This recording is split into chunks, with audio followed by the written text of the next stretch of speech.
Municipal ఎన్నికల్లో hung ఏర్పడిన స్థానాలపై BJP focus పెట్టింది. నారాయణపేట, ఆదిలాబాద్, జగిత్యాల, మెట్పల్లి, రాయకల్ సహా భైన్సా, కామారెడ్డి, ఖానాపూర్ మున్సిపాలిటీలపై కమలం నేతలు నజరు పెట్టారు. హంగ్ చోట్ల మున్సిపల్ చైర్మన్లు కైవసం చేసుకునేలా బీజేపీ యాక్షన్ ప్లాన్ సిద్ధం చేస్తోంది. ఇప్పటికే కరీంనగర్, నిజామాబాద్ కార్పొరేషన్లలో అత్యధిక స్థానాలు కైవసం చేసుకుంది బీజేపీ. ఇక మున్సిపాలిటీలో సింగిల్ లార్జెస్ట్ పార్టీగా ఉన్న స్థానాలపై రాష్ట్ర నాయకత్వం కసరత్తు చేస్తోంది. రైట్గా హంగ్ స్థానంలో బీజేపీ ఫోకస్ పై మరిన్ని డీటెయిల్స్ విజయ్ లైవ్ ద్వారా అందిస్తారు. విజయ్ చెప్పండి, బీజేపీ స్టేట్ లీడర్ యాక్షన్ ఏంటి? ఎస్ జ్యోతి, హంగ్ ఏర్పడ్డ మున్సిపాలిటీల పైన బీజేపీ ప్రత్యేక ఫోకస్ పెట్టింది. వాస్తవానికి రాష్ట్ర వ్యాప్తంగా 30 నుంచి 36 మున్సిపాలిటీల వరకు హంగ్ ఏర్పడినటువంటి సిచ్యువేషన్ ఉంది. దీంట్లో 8 స్థానాలలో బీజేపీ ప్రభావం చూపిస్తున్నది. ఇటు సింగిల్ లార్జెస్ట్ పార్టీగా ప్రధానంగా బీజేపీ ఇటు రాయకల్ కానీ, అదేవిధంగా మెట్పల్లి, నిజామాబాద్ కార్పొరేషన్, కరీంనగర్ కార్పొరేషన్కు సంబంధించి కరీంనగర్ కార్పొరేషన్ ఇప్పటికే బీజేపీకి సంబంధించి కైవసం చేసుకునే దిశగా అక్కడ ఉన్నటువంటి కేంద్ర మంత్రి బండి సంజయ్ అడుగులు వేస్తున్నారు. కరీంనగర్ కార్పొరేషన్లో 30 స్థానాలను బీజేపీ గెలుచుకుంది. ఆ తర్వాత 6 ఇండిపెండెంట్లు ప్రస్తుతం బీజేపీలో చేరారు.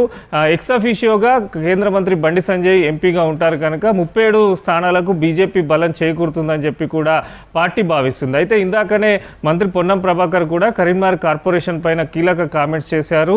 రేపు ప్రత్యక్ష ఎన్నిక ఉన్నది, బీజేపీకి కూడా పూర్తి స్థాయిలో బలం లేదు, అక్కడ 30 వార్డులలోనే బీజేపీ గెలిచిందంటూ కూడా మంత్రి పొన్నం ప్రభాకర్ స్టేట్మెంట్ ఇవ్వడం జరిగింది. ఇక నిజామాబాద్కు సంబంధించి బీజేపీ సింగిల్ లార్జెస్ట్ పార్టీగా అక్కడ ఏర్పడినా కూడా ఎంఐఎం కాంగ్రెస్ బలం ఉండడంతో నిజామాబాద్ కార్పొరేషన్లో ప్రతిపక్షంలోనే మేము కూర్చుంటామని చెప్పి కూడా ఎంపీ అరవింద్ ప్రకటన కూడా చేయడం జరిగింది. ఇక మెయిన్గా బీజేపీ ఫోకస్ చేసినటువంటి మున్సిపాలిటీ స్థానాలను చూస్తే నారాయణపేటకు సంబంధించి బీజేపీకి 11 స్థానాలు అక్కడ లభించాయి. అక్కడ డీకే అరుణ ఎంపీగా ప్రాతినిధ్యం వహిస్తున్నారు. మొత్తం 22 స్థానాలు నారాయణపేటలో ఉంటే 11 బీజేపీకి రాగా ఒక ఇండిపెండెంట్ అభ్యర్థి కూడా బీజేపీలో చేరడం జరిగింది. డీకే అరుణ ఎంపీగా ఉన్నారు కనుక ఎక్స్ అఫీషియో ఓటు ఆమె నారాయణపేటలో నమోదు చేసుకున్నారు కనుక నారాయణపేట మున్సిపాలిటీ గెలుచుకుంటామని చెప్పి కూడా బీజేపీ భావిస్తుంది. ఇక బైన్సాకు సంబంధించి అక్కడ బీజేపీ అదేవిధంగా ఇండిపెండెంట్లు ఎంఐఎం మధ్య తీవ్ర స్థాయిలో పోటీ నెలకొంది.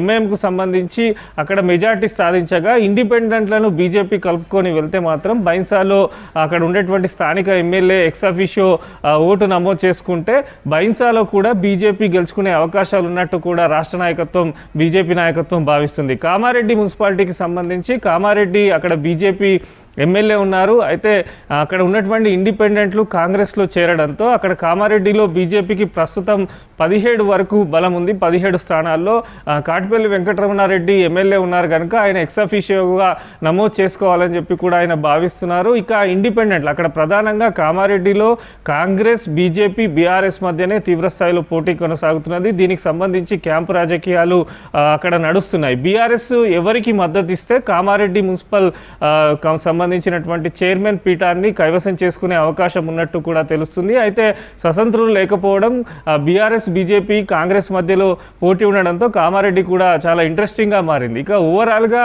బీజేపీకి సంబంధించి ఇటు కార్పొరేషన్ కరీంనగర్ పైనే పూర్తి స్థాయిలో దృష్టి సారించారు. క్యాంపు రాజకీయాలు కూడా కరీంనగర్లో స్టార్ట్ అయ్యాయి. ఇక మెట్పల్లికి సంబంధించి మెట్పల్లిలో సింగిల్ లార్జెస్ట్ పార్టీగా అక్కడ 10 స్థానాల్లో బీజేపీ గెలిచింది.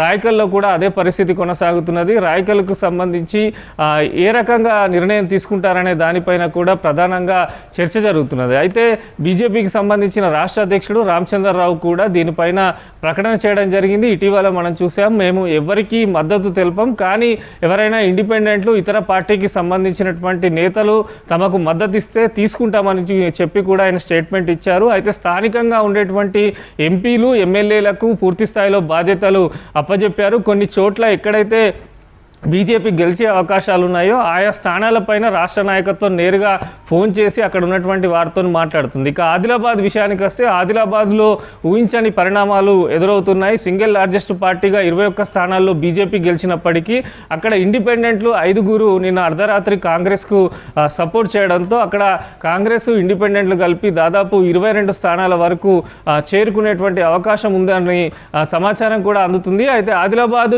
ఎంపీ, ఎమ్మెల్యే బీజేపీ ఉండటంతో వారిద్దరూ ఎక్సాఫిషియోగా నమోదు చేసుకుంటున్నారు. ఆదిలాబాద్లో 25 స్థానాలు ఎవరికి వస్తే ఆదిలాబాద్ మున్సిపల్ చైర్మన్ కైవసం చేసుకునేటువంటి అవకాశం ఉండటంతో మరొక 3-4 ఇండిపెండెంట్ అభ్యర్థుల కోసం బీజేపీ పావులు కలుపుతుంది. దాంట్లో భాగంగానే అక్కడ ఉన్నటువంటి స్థానిక ఎమ్మెల్యే పాయల్ శంకర్ కూడా నిరంతరం ఇటు రాష్ట్ర నాయకత్వం కానీ ఇండిపెండెంట్లతో మాట్లాడుతున్నటువంటి సిచ్యువేషన్ అయితే మనకు కనిపిస్తుంది. రేపు మధ్యాహ్నం 12:30కు ఇటు మున్సిపల్కు సంబంధించినటువంటి చైర్మన్లు వైస్ చైర్మన్ల ఎంపిక ప్రక్రియ ఉంటుంది కనుక ఈరోజు సాయంత్రం నుంచి అన్ని పార్టీలలో క్యాంపు రాజకీయాలు కూడా పెద్ద ఎత్తున పెరగనున్నాయి. ఇప్పటికే బీజేపీకి సంబంధించి ఇటు మహారాష్ట్ర కానీ నాగపూర్కు సంబంధించి తడోబా మిగతా ప్రాంతాలలో కూడా క్యాంపు రాజకీయాల్లో బీజేపీ నేతలను అక్కడ ఉంచడం జరిగింది.